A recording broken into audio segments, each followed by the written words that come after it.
Close कर दीजिए programme को, लास्ट मिनट्स जारी हैं। मुफ्ती साहब अल्लाह फरमा रहा है और शैतान क्या कहता है, उसकी चाल ये भी होती है कि अल्लाह के नाम पर वो बातें करो कि ये बातें अल्लाह ने फरमाई हैं। अल्लाहु अकबर, जिनके मुतालिक तुम्हें इल्म नहीं कि वो अल्लाह ने फरमाई हैं।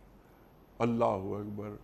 इरशाद। अनीक भाई, एक चीज़ बहुत ज़रूरी है इस दौर में ईमान बचाने के लिए, जो कुरान करीम ने नुस्खा बताया है ना, या अय्युहल्लज़ीना आमनुत्तक़ुल्लाह वकूनू मअस्सादिक़ीन। ठीक। आपने भी इंट्रो में कहा था कि हम उलमा के शुक्रगुजार होते हैं। अपने आप को कुरान करीम के साथ एक चीज़ स्टेप 1 बताया हमने, 3 आयतें पढ़े, और दूसरा ये कि अपने आप को, अपनी औलाद को किसी माहौल के साथ, सुभान अल्लाह, ईमान देखिए माहौल प्रोवाइड करें उसको, सच्चे लोग दिखाओ, तारुफ तो करा दो सच्चे लोगों से। सुभान अल्लाह। हमीशा मटेरियलिस्टिक लोगों से क्या तारुफ यही कराया। अच्छा नहीं कि सच्चे लोगों में बाप खुद शामिल हो जाए शामिल, और अगर उसको दीन नहीं पता, दीन का तारुफ नहीं हुआ, तो वो उलमा की सोबत में ले जाए, अल्लाह वालों की सोबत में ले जाए कि देखो ये अल्लाह वाले हैं, क्योंकि क़यामत तक ये मौजूद होंगे। रात का खाना जब हम खा रहे हैं, भाई दिन भर मसरूफ रहते हैं काम काज वगैरह, लेकिन रात का खाना खाते हुए पूरी फैमिली साथ होती है, क्यों नहीं अल्लाह का जिक्र होता, क्यों नहीं अल्लाह की शुक्रगुजारी हम सिखाते। 5 मिनट अगर आप इस पे बात कर लें, वहाँ पे रात को खाने पे बैठ के अल्लाह की नेमतों को शुमार कर लो, शुक्रगुजारी से आगाज़ कर दो। अनीक भाई याद रखिएगा, आपने जो शैतान की बात की थी, शैतान के पास सबसे आसान हरबा नाशुक्री के ज़रिए अल्लाह से डिस्कनेक्ट कराने का है जी। वो नाशुक्री के ज़रिए कंप्लेन मोड में लाके आपको अल्लाह से डिस्कनेक्ट करा देता है। तो आप अलग कर देना, आप शुक्र शुरू कर दें, आप शुक्रगुजारी के रवैये में आ जाएं, अल्लाह तबारक व तआला से क्लोज होते चले जाएंगे और शैतान से दूर होते चले जाएंगे।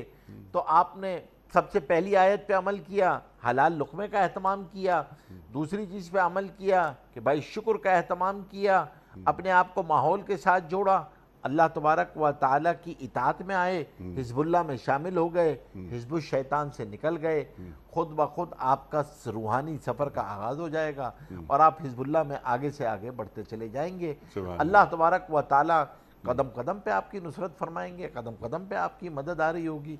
ये आप खुद अपनी आंखों से देखेंगे, आप इसको महसूस करेंगे, यू विल फील इट, आपको नज़र आना शुरू हो जाएगा, आपको महसूस होना शुरू हो जाएगा। ये सारी की सारी हलाल की बरक़ात हैं। तो हराम से भी बचना है, शैतान के उन जो बताए हुए उसके तरीके हैं, बुराई के ज़रिए, बेहयाई के ज़रिए, इससे भी अपने आप को बचाना है। और ख़ास तौर पे एक बात मैं कह दूं, आजकल उलमा फरमाते हैं, एक अहम बात यह है कि शैतान के आने के कई रास्ते हैं, लेकिन एक रास्ता जो है वो मोबाइल फ़ोन्स भी हैं और ये गैजेट्स भी हैं। तो अपने आप को खलवत में उससे दूर रखें, खलवत में अपने आप को बचाए। ईमान बचाना ज़रूरी है, गुनाह से बच जाना भी बहुत बड़ी नेकी है। सुभान अल्लाह। तो हम अगर खलवत में अपनी खलवतों की हिफाजत कर लेंगे तो इंशाअल्लाह अल्लाह जलवत में भी हमारी बिल्कुल, और औलाद पर भी निगाह रखें। बिल्कुल।